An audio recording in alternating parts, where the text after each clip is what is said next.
por la reducción presupuestal para la elección de juzgadores federales el próximo año, la elección que realizará el INE para definir 881 cargos en el Poder Judicial de la Federación.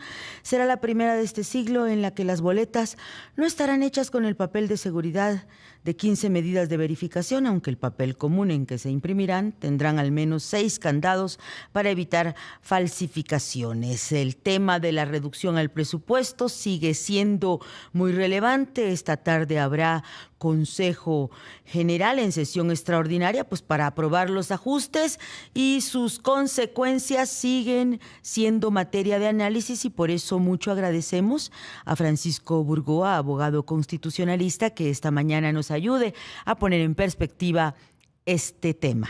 Bienvenido, maestro. Ivonne Melgar, muy buenos días, y el agradecido soy yo por considerar mi opinión en tu espacio. Al contrario, maestro Burgoa, dice la presidenta que se va a reunir en 2 semanas con el Consejo General del INE. Esto podría ser la puerta abierta quizá para reasignar los miles de millones que todavía les faltan para que no quede tan ajustada esta elección. Pues yo considero que más que promesas, tienen que ser hechos. Yo considero que la reunión, indudablemente que es positiva, pero sería más positivo si ella diera la instrucción de que y digo, no tendría que ser así, pero la verdad es que así funciona, que la presidenta, que el Poder Ejecutivo le dé instrucción a la Cámara de Diputados, que insisto, no debería de ser en una democracia constitucional, pero dado que el Legislativo pues prácticamente hace eso lo que dice el Ejecutivo, pues entonces que la presidenta Claudia Sheinbaum instruya a la Cámara de Diputados para que su bloque oficialista sea el que apruebe una necesaria ampliación al presupuesto del INE.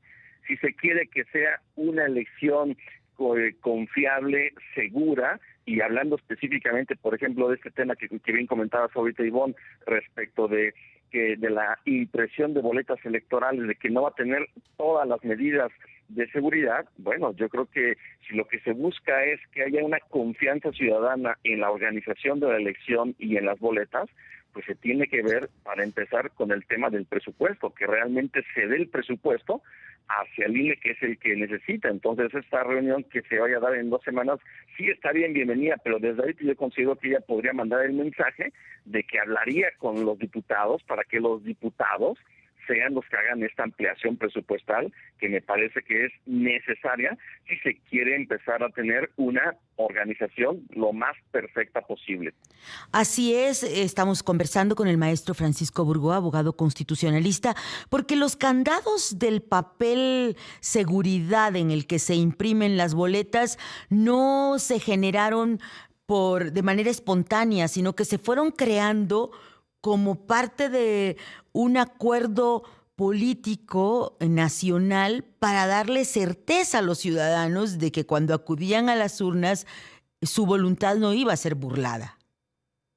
Totalmente, Ivonne, así es como se ha ido construyendo la elaboración de esta boleta electoral, de estas boletas electorales que ya fueron aprobadas por la Comisión Temporal del INE, pero que aún así, en mi opinión, nos deja todavía muchas inquietudes, porque obviamente se trata de boletas que son diferentes a las boletas tradicionales para elegir a los distintos cargos de elección popular políticos en el Ejecutivo y en el Legislativo. Aquí estamos hablando de que, por ejemplo, solamente para elegir a los ministros y ministras de la Corte, que van a ser 9 ministras y ministros en la nueva integración, estamos hablando de un universo probable de cerca de 90 candidatos, es decir, va a ser un listado con letras pequeñas, y aquí vendría la pregunta, a ver, ¿se está considerando a personas que tengan barreras visuales? ¿Se está considerando a aquellas personas que no dominan el español? ¿Qué está pasando con eso? Porque generalmente las boletas suelen ser muy prácticas, en donde se identifica, pues más que los nombres, los logotipos de los partidos políticos. Aquí no va a haber ni logotipos, ni va a haber fotografías. Entonces sí considero que esas boletas, pues lejos de favorecer la participación ciudadana y sobre todo que realmente sea una elección consciente, una elección que no vaya a haber ningún tipo de fraude o manipulación, pues esto va a parecer más un melate, Ivonne, y eso es lo que sí me inquieta, porque solamente vamos a poner numeritos. Y la difusión de los perfiles, maestro Burgoa, ¿cómo se va a hacer? Porque esa es otra parte donde el Consejo General del INE se está viendo obligado a reducir. Y nosotros sabemos, de acuerdo con nuestra Constitución, que el conocer quiénes son los aspirantes es parte también del acto democrático de elegir. Absolutamente, porque las campañas, vamos, ya se están adelantando, solamente hay que ver perfiles de jueces, juezas, magistrados o de personas que están queriendo aspirar, y ya vemos en sus redes sociales que ya tienen finalmente un activismo, y ahí tendría que haber un manotazo por parte del INE para decir que eso no debe de ser, y sin embargo está ocurriendo como parte de actos anticipados de campaña cuando ni siquiera tienen certeza si van a quedar o no van a quedar en la boleta, porque estamos ahorita en la etapa de la revisión de los perfiles en cuanto a la idoneidad para ocupar los cargos. Después tienen que ser sometidos al azar a través de la tómbola para ver si finalmente sus nombres ahí van a quedar. Y después la aprobación de los poderes y ahora sí, ya la inserción de sus nombres en las boletas. Es decir, dentro de toda esta difusión, el INE tiene que destinar los tiempos oficiales ¿para qué? Para que haya una difusión solamente de nombres que digan, yo soy Francisco Burgoa, voten por mí como juez. O sea, de verdad no veo cómo se puede garantizar una auténtica difusión y sobre todo que se garantice un piso parejo entre todas las personas candidatas para los distintos cargos de elección. Estamos en un momento crucial. Hoy tendremos un Consejo General del INE, sesión extraordinaria, donde la determinación de los 11 integrantes resulta clave. ¿Cómo ha observado el maestro Francisco Burgoa el comportamiento, la actitud, la forma de conciliar y llegar a nuevas definiciones en este Consejo General del INE? Es una pregunta que dejamos en el aire y si nos permite, maestro Burgoa, regresar con usted después de un corte, mucho lo agradeceremos. Con gusto, Iván. Bueno, vamos rápidamente a un corte, pero ¿están actuando como debe de ser? ¿O este mensaje de la presidenta Guadalupe Tadei de que les corten lo que les corten, todo va a salir bien, no está siendo contrario a la firmeza que se requiere de un árbitro electoral? Es la pregunta que dejamos. Vamos a pausa y volvemos.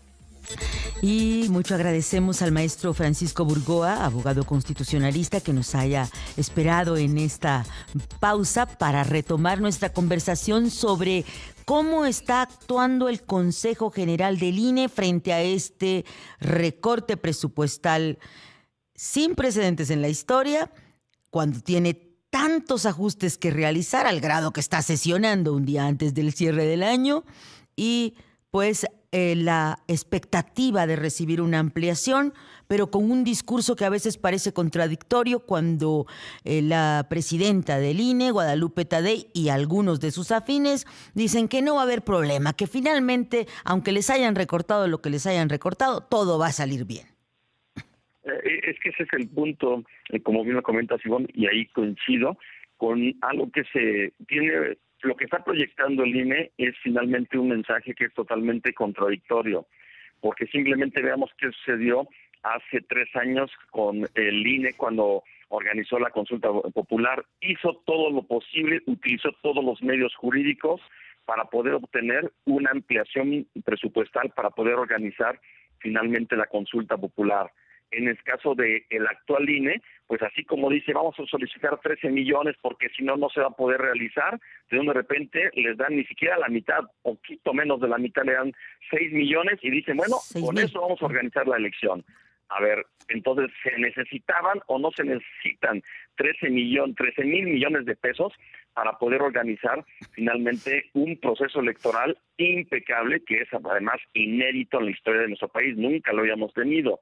De ahí que considero que sí le hace falta firmeza al Consejo General del INE para que realmente exija en el ejercicio de sus facultades en el ejercicio de su autonomía e independencia, que le exija a la Cámara de Diputados, que es finalmente la instancia en donde se aprueba el presupuesto, quien puede hacer las modificaciones para que realmente puedan tener un presupuesto suficiente para poder llevar a cabo, porque el hecho de que nos digan, ¿saben qué? Va a haber menos casillas, no se está considerando entonces temas, por ejemplo, de desplazamiento para personas con alguna discapacidad que no van a poder caminar 10 calles o más para ir a votar. El hecho de que no haya 750 boletas en una casilla, sino haya finalmente el doble o más del doble de boletas electorales, todo eso puede estar ya no se puede fomentarla y ya no puede incentivar finalmente la participación ciudadana, y esta es la parte preocupante. Si los resultados de la consulta popular fueron finalmente de 6 millones, la revocación de mandato fueron 16 millones, ¿hacia dónde van a ser los números de esta elección para elegir a distintos jueces, magistrados y ministros? Y esta es la parte preocupante, con un perfil de un INE que para mí le hace falta mantener finalmente una solidez en las decisiones que está tomando, precisamente para decir por qué se necesita ese presupuesto.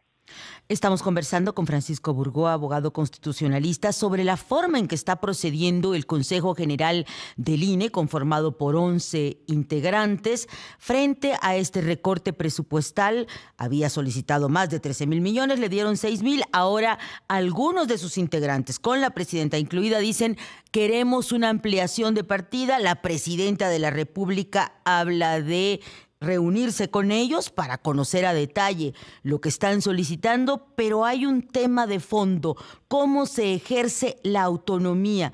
Francisco Burgoa, ¿hay temor por parte de algunos consejeros de ser autónomos, de ejercer las atribuciones que la Constitución les otorga, por toda la andanada de destrucción de organismos autónomos que hemos visto? El INE quizás piensa preservar así su existencia, asimilándose al discurso oficial. Y justo comenta ese punto, y ahí es el que yo te iba a mencionar. Yo creo que está siendo cauteloso el INE o la mayoría de sus consejeras y consejeros electorales para estar manteniéndose alineados hacia el oficialismo.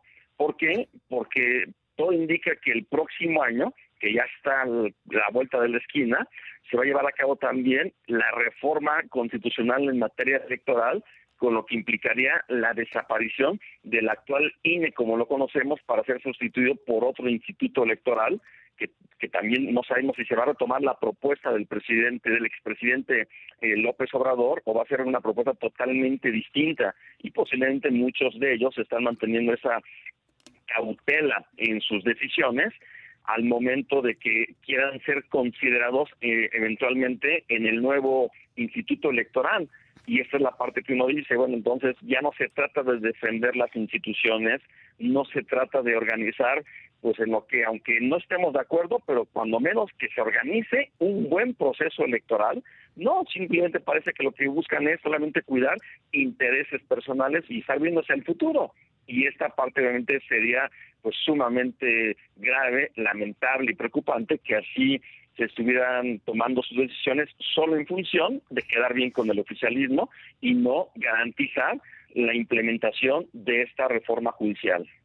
Quizá nos estamos asomando a un nuevo modelo de organizar elecciones, lo habría dicho en alguna de las sesiones la consejera Claudia Zavala. Díganos el legislativo si quiere otro modelo y que cambie la Constitución, pero el modelo que hoy tenemos requiere los recursos solicitados.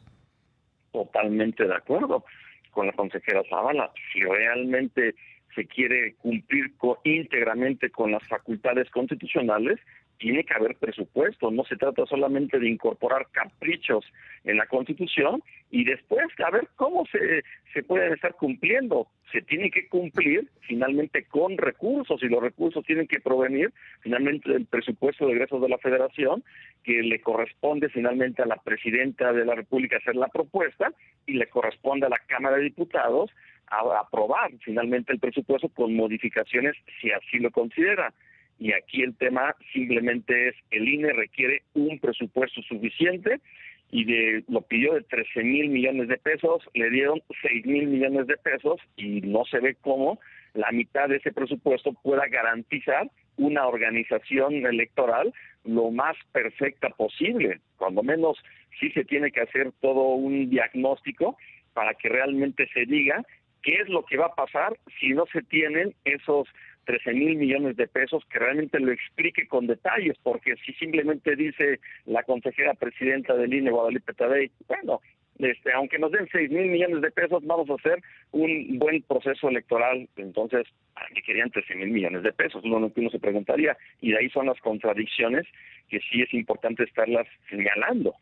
Pues muchísimas gracias, maestro Francisco Burgoa, por acompañarnos esta mañana y seguiremos pendientes y en contacto en esta materia. El agradecido soy yo y aprovecho para desearte un muy feliz y próspero año nuevo para ti, Ivonne, para Pascal, para todo el equipo y por supuesto para todos los mexicanos, que será un año importante y pues quizás difícil en todas estas implementaciones de reformas constitucionales. Igualmente para ti, maestro Burgoa, un abrazo.